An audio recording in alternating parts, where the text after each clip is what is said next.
All right, film geeks. Today we're talking about The Lost King, the search for Richard III, the so called phony King of England. Let's talk about it.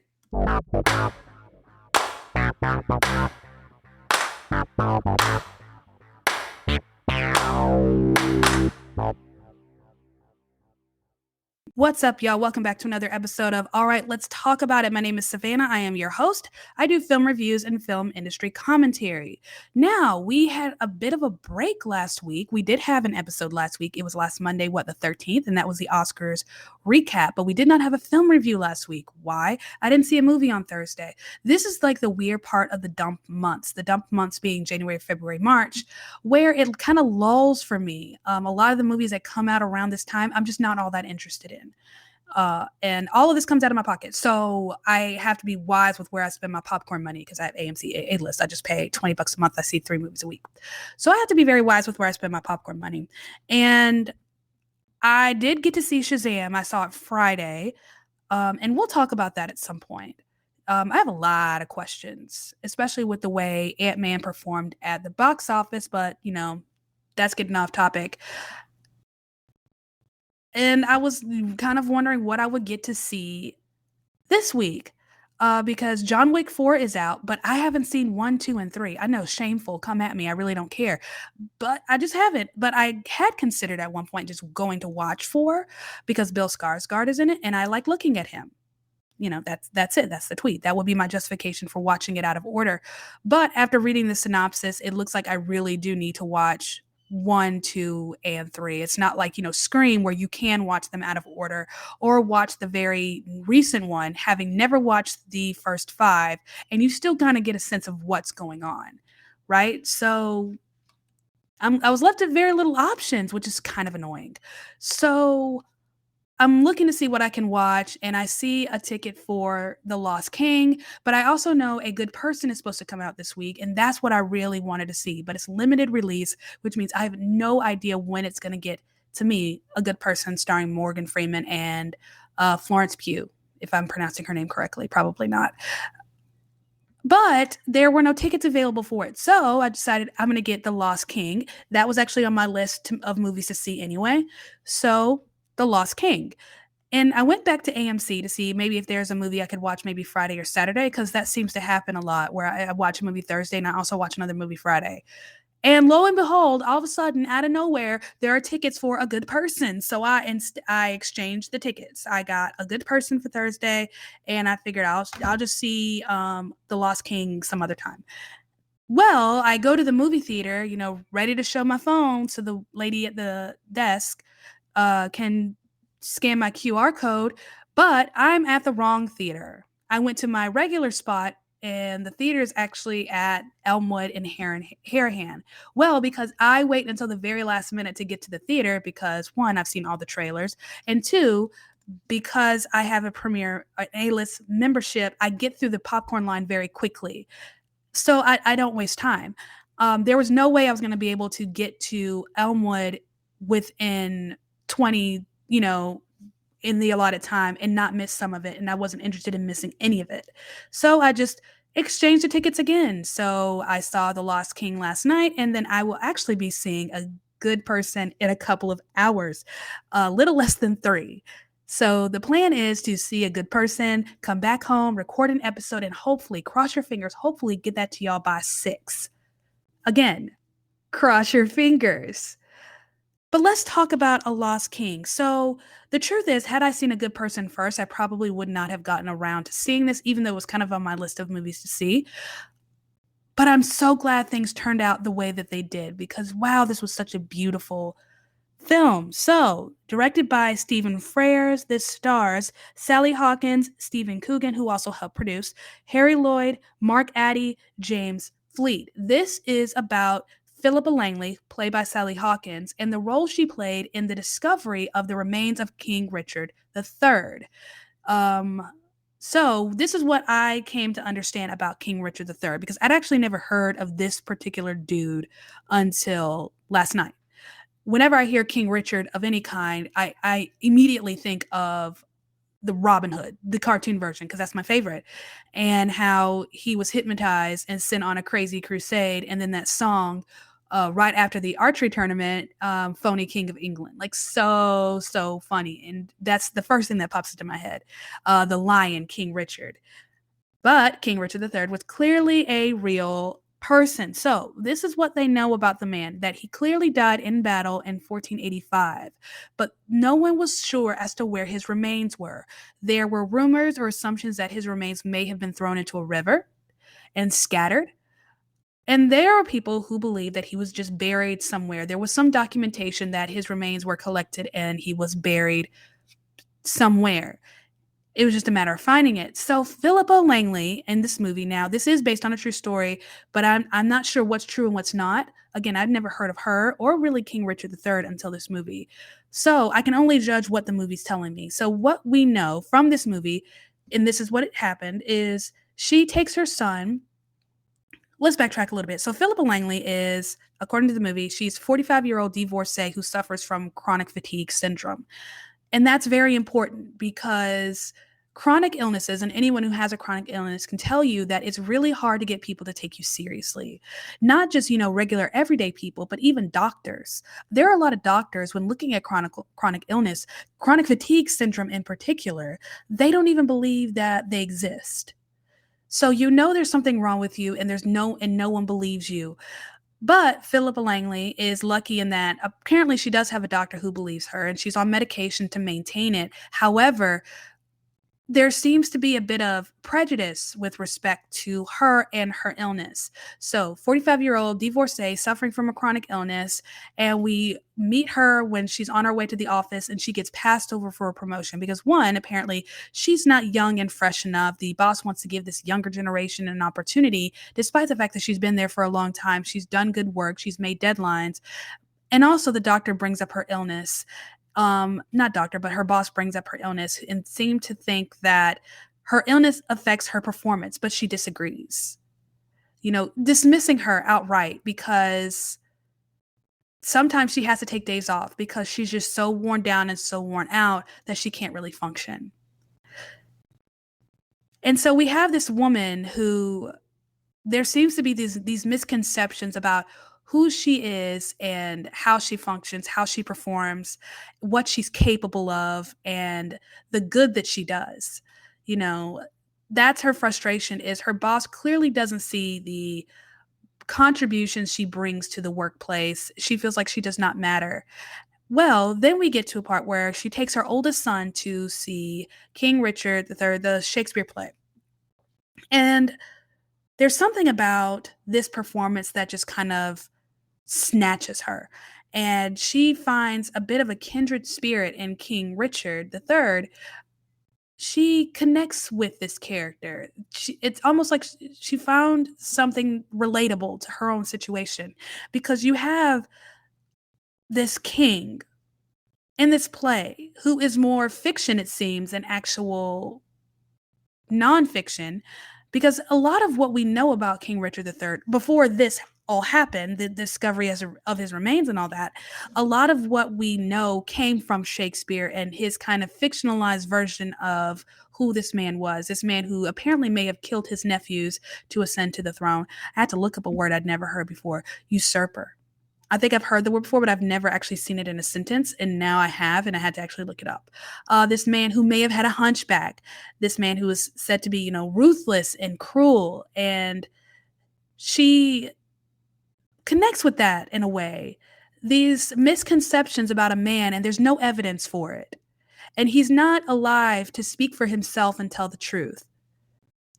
She can relate to that. She can relate to not being able to speak for yourself. But in her case, she's not dead. She just doesn't feel like she's strong enough. She just doesn't think that anyone would listen. And there's something about bringing justice and truth to his name that gives her the courage to really just stand up for herself. And I think that, to me, is just the beautiful part of this movie, is the way we can sometimes connect to things that are just almost illogical.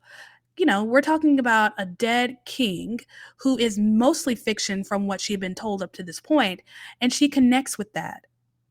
She connects with it so strongly that it's almost personal for her. And she's determined to not just bring truth and justice back to his name, to not just tell the real story of King Richard III, but she wants to find his bones and she wants to give him a proper burial and she wants to restore him as a rightful, legitimate king of England. And it's parallel to her life in such an interesting way because she starts off very meek, very quiet, easy to kind of walk over. And all of a sudden, she kind of develops this strength. As she learns to stand up for King Richard, she's learning how to stand up for herself. At different points in the film, she talks about, her instincts, her feelings. She feels like this is the right move, digging up a car park. We're talking about, Edinburgh, Scotland, over in the UK, where they call a parking lot a car park. That's just a lot of consonants. I don't know how I feel about it. It doesn't roll off the tongue very well. But then again, I'm American and we say parking lot. So she wants to dig up a car park because she's convinced that that's where he's buried because it's about an old kind of church and a choir. And it's something about that location. This is where an old grave fire or a church may have been, and it was rumored or documented that this is where he may have been buried. And a man told her, hey, if you're looking for, you got to look for an open space. And she finds it, ironically, under a slab of concrete marked with the letter R that is supposed to stand for reserved. I don't know. There was something relatable about watching her connect to something so nonsensical, especially living in a time where we're told that the only way people can connect with any kind of character or anything is if it's instantly, superficially relatable. Is the person the same sex? Is the person the same color as you? Do you come from the same background? If these things don't check off, then how could you possibly connect or relate to this character? This man was a king. He was royalty. He was possibly disabled in some way, which she had in common. Everyone says this man had a hunchback, and she has chronic fatigue syndrome, something that she gets made fun of for, and something that he gets made fun of for long after he's dead. And he's a man. What could she possibly find relatable about that? But she did. She found a kindred spirit in Richard III in the misconception, not being taken seriously, not seen for the good that's in you and the good that you do. It's almost in a way, if I can prove that this man was good, if I can show the world the truth, then maybe they'll see me for who I am and what I bring to the table. They'll be able to see that, you know what, in spite of whatever limitations I may have, whatever holds me back, nothing holds me back. Nothing keeps me from doing good work. Nothing keeps me from being the absolute best, from doing everything that I am capable of. I don't know, it's just a beautiful, almost a late coming of age story. Normally we see coming of age stories around, pubescence. So kids, going from like elementary to middle school, that puberty age where it's just awkward and coming into themselves. And we really see this woman, this divorcee, mother of two, struggling with a chronic illness, working a job where she's clearly not appreciated, really come into herself and see the fullness of her own strength through a dead man, a complete stranger, someone she's not even related to, not even through any kind of lineage.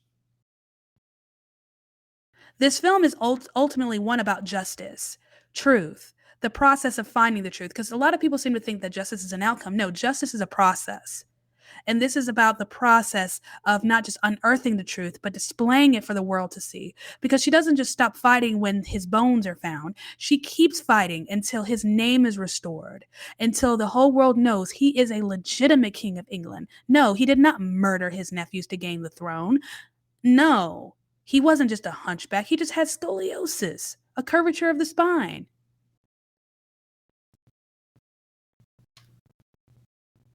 Justice is getting to the process of restoring this man's name and the steps that were taken to get there. And in the process, restoring her own name and her own reputation and restoring her own strength.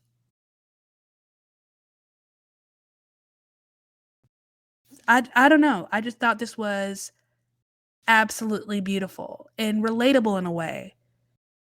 And I think it's just such a good display that things don't have to be superficial in order for you to connect with it. Sometimes it's a little bit deeper than that. That kind of draws you in and makes you feel like, you know what, I'm not alone. I'm not by myself.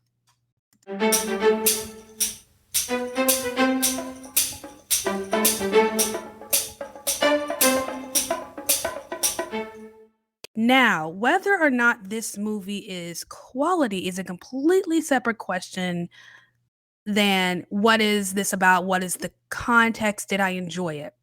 Now, as far as quality, I thought this was just a very beautiful, well done film. British films are just built different. When I say British films, I don't mean like Harry Potter, where there's clear collaboration between American and British studios, and they feature a mostly UK cast.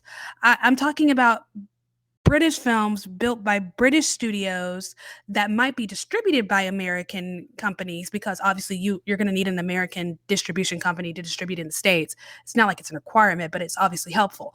I'm talking about you were produced by British studios, by that British film industry, so much so that it's a wonder some British films don't get nominated for Best International Feature. This was very much a British film. Like I said, British films are just built different. From what I've noticed, they tend to be just a little bit brighter, not so dreary, which I think is kind of a contrast to what so much of that country looks like. Not looks like. That's not what I'm thinking. I think just the perspective a lot of Americans have of that part of Europe, London, England, Scotland, Ireland, the American perspective of that country tends to be darker and a bit drearier, which might be true to real life. I don't know. I've never actually been to that part of Europe. The only European country I've ever been to, apparently, was Germany, when I was a baby and my dad was stationed there. So I don't remember it. There's photographic evidence, but that's about it. But the American perspective has kind of a Dickensian look to it.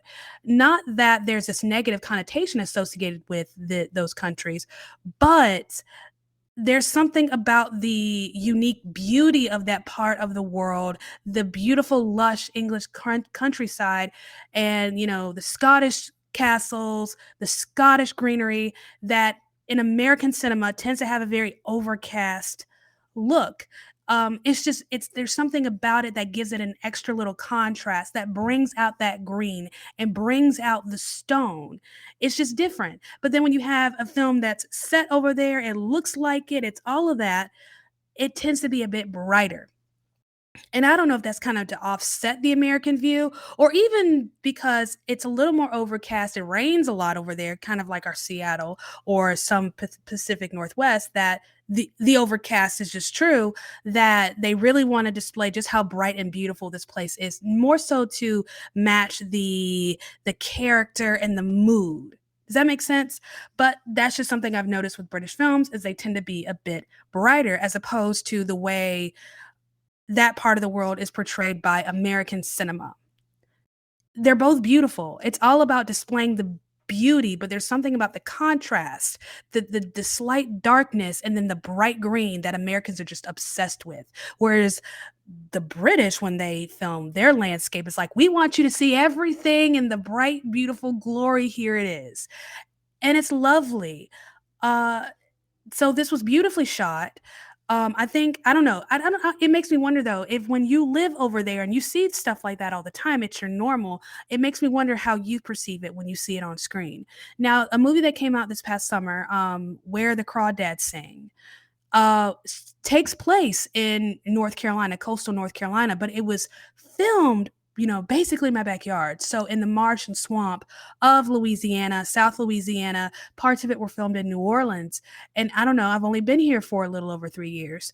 So just to see that landscape captured that way, to me, it's just gorgeous and it's stunning, and it makes me appreciate it that much more. I'm wondering if for people when they see in the UK, England, Scotland, Ireland, and all that jazz, when they see all of the glory of where they live, do they feel a sense of appreciation? I don't know. It has nothing to do with anything, but I am very curious. So if you are from the UK and you are listening to this, and I just want to know, when you see your landscape on screen, what are your thoughts? How do you feel about it?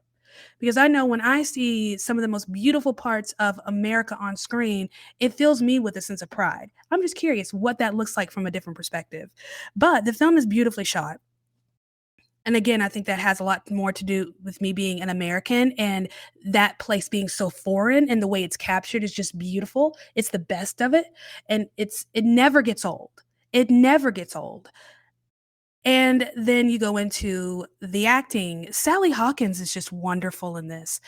She does such a good job. I think that her character is just so well written. It's a very definitive character arc. Again, this is kind of like a late stage coming of age, because we watch this woman start from this kind of lowly and meek place, who really doesn't know her own strength, come to find that strength. This very strong character arc, and she gets to this peak, and then she hits that peak, and all of a sudden she's kind of back to where she started. She's back to having to prove her legitimacy. She's back to having to fight for the legitimacy of this lost king. And we kind of see that downward slope where she still maintains that strength, but she doesn't have to fight for it anymore. Okay, it's hers and she owns it, and no one can take it from her. And now she's able to take that strength and share it and display it. That's kind of the ride that this movie takes.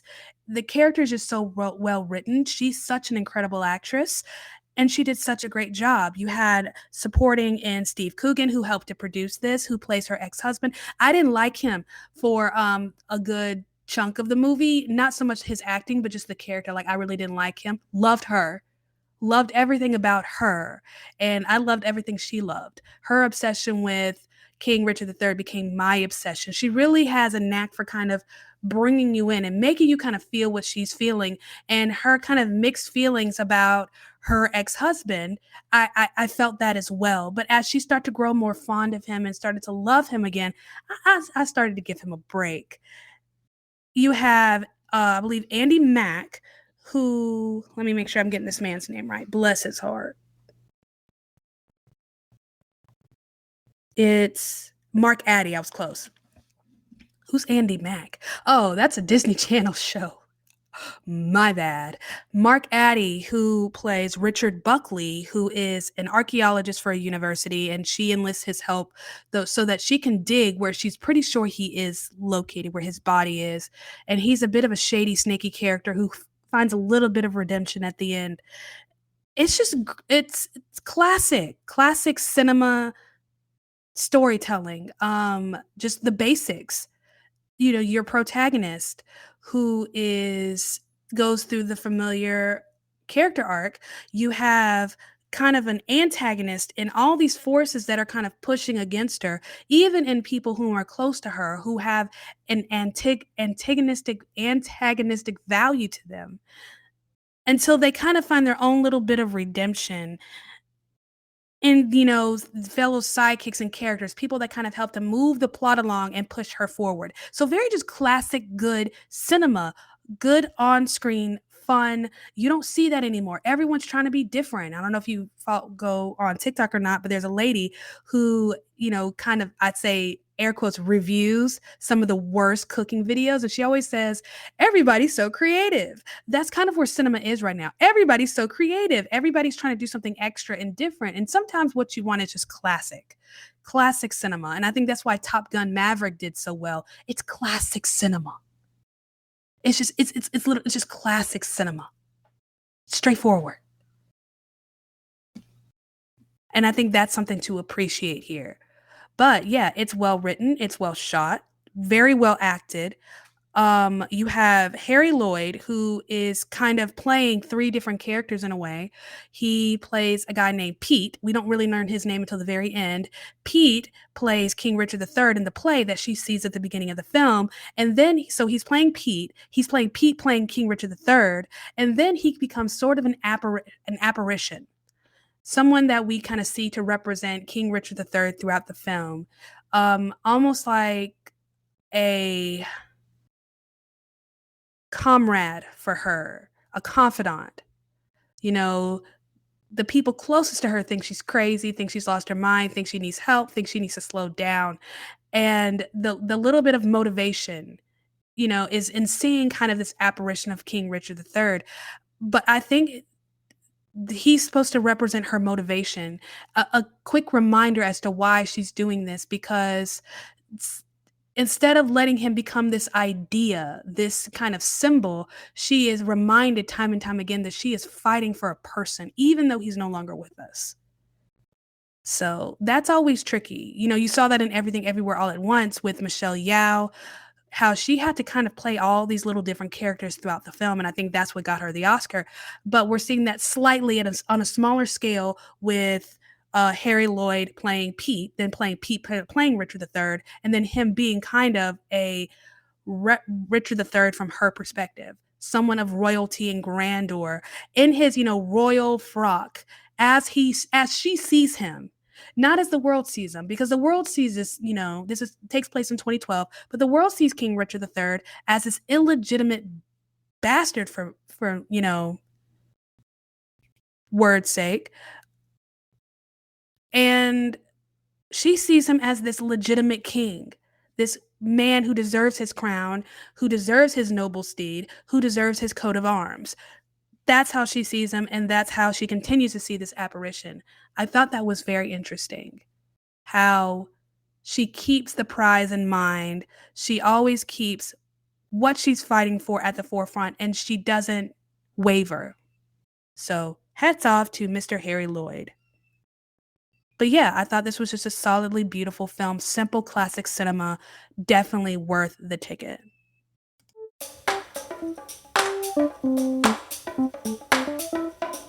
Thank you once again for listening to me rant and rave a little bit about my latest movie, Conquest. So, just to sum it all up, The Lost King I thought was simple, classic cinema structure, beautifully shot, beautifully acted, beautiful story about justice and truth and finding strength in oneself. I'd even call it like a late stage coming of age film. I think perfectly relatable for people around my age. I'm 35. So yeah, totally worth a ticket. I think it's if you're not interested in, the kind of the rush of the John Wicks and the Shazams and the Scream, I think this is a good kind of easygoing movie for you. So highly recommend. So what's coming up? Again, the goal is to get an episode for a good person out to y'all by 6 p.m. Cross your fingers. Cross your fingers I can make it happen. Because recording this episode, as much as I love it, can be very, very time consuming, but it is what it is. So what else is coming up? So we're almost out of March, y'all. So aside from A Good Person, which I'm seeing tonight, or in a couple of hours, 2 hours actually.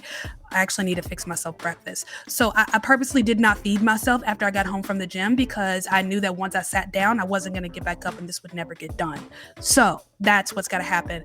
But coming up in the next couple of weeks, Dungeons and Dragons, I just got my ticket for it. I'm seeing a movie called 1001.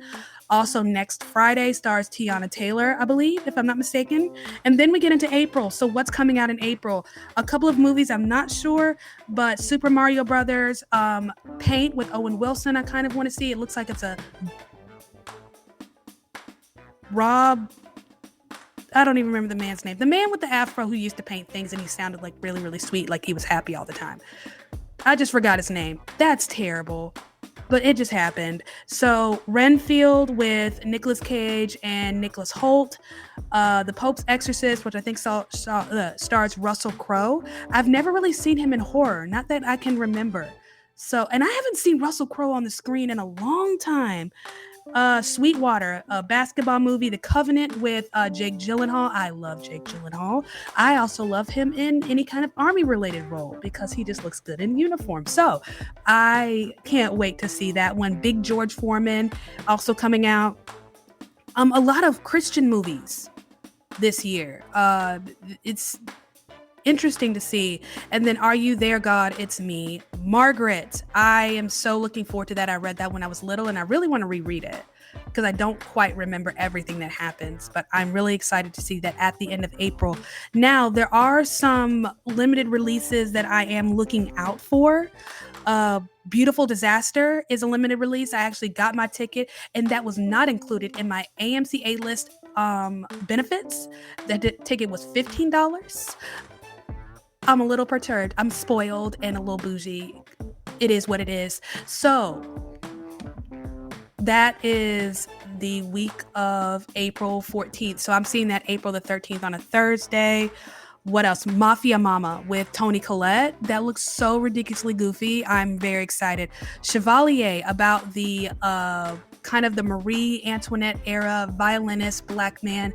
I played the violin growing up, so I'm really excited about seeing that one. Beau is Afraid, I believe, is Joaquin Phoenix. It's also a limited release in April. So April is going to be such a busy month leading up into the summer season, which starts Memorial Day weekend in May. And I'm pretty sure, if I remember correctly, The Little Mermaid will be opening the summer season. And I'm still not sure if I really want to see it.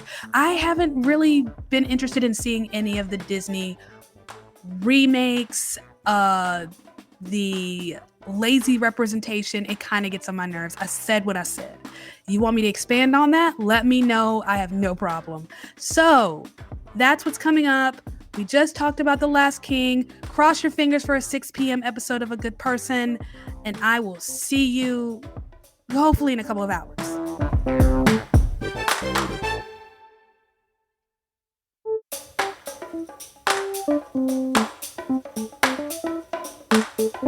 Want to advertise on this podcast? Check the episode description to see how you can be featured on the next episode.